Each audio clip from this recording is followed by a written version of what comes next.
3 माना खाइयो, भाँडा धुनु पर्यो।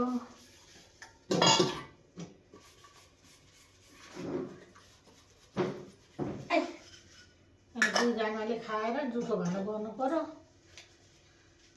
अरू त गए, कोही पढ्न गए, कोही अफिस गए, केटाकेटी।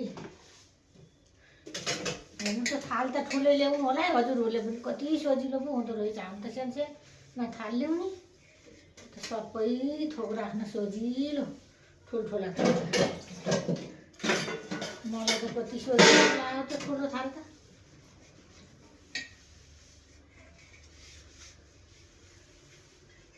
यत्रो ठुलो थाल किन होला भन्थ्यो पहिला, त्यतिखेर अन्त युज गर्दा सजिलो भयो।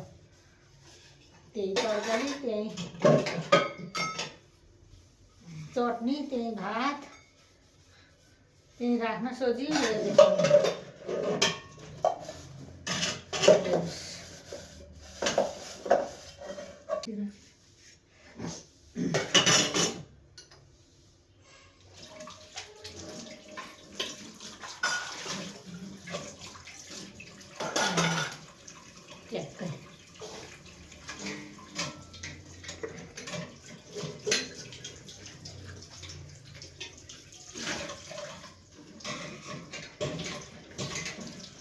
खाइयो, भाँडा धुन लगाइयो, भाँडा पनि धोइयो।